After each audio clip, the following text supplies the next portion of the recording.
So we know about what defines disability, how we adapt programs, what it means to adapt something, the history of adapted sport.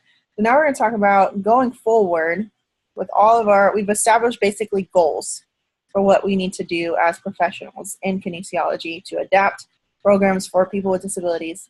Now, when we interact with these individuals, how do we make sure they feel respected? How do we give them dignity?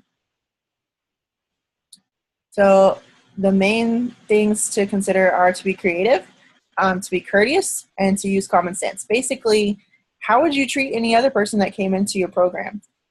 You would meet their unique goals. You would be polite. You would use ethical behavior. All of those things still apply. And so if you think about it that way, this shouldn't be difficult for you. So one of the first things that you may want to think about is person-first language. And this is something that you just kind of have to retrain your brain if this has been something that you haven't ever thought about before. And the main thing is when you're just talking about somebody who has a disability, to use their personhood first, the noun, essentially, and then follow the noun with the adjective, which would be their disability. So, for example, as I have below, you would say the child who has autism. So child being the noun, the person is listed first, and autism follows it. So that autism is now just a characteristic of the child instead of the child being defined by the autism. And when we do that, that leaves room for the child to be a whole person, to not be limited by autism, to also be a child who can be creative, a child who can be intelligent, a child who can be silly or beautiful. And so it's really important that you start training your brain to think that way.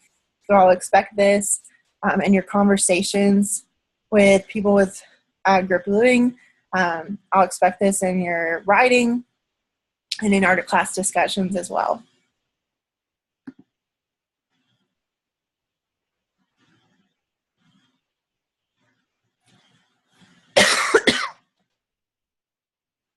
Excuse me.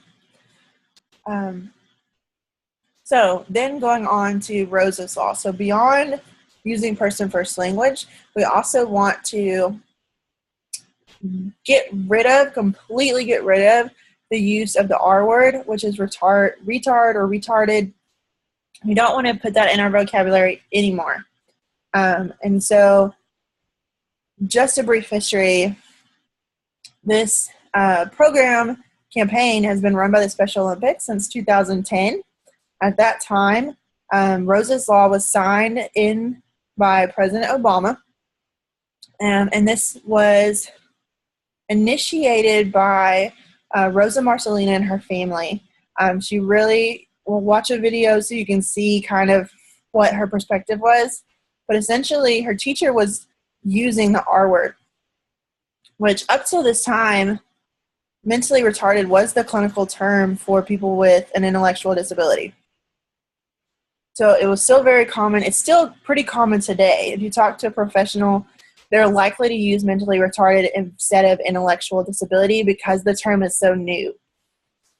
And so because the teacher was using that word, the students were using that word, and as you probably are familiar, the use of that word became more and more derogatory as the class went on, until that point where being mentally retarded wasn't a classification, it wasn't a diagnosis anymore, it was a characteristic that meant that she was clumsy or weird or not worthy, and that's what we want to avoid.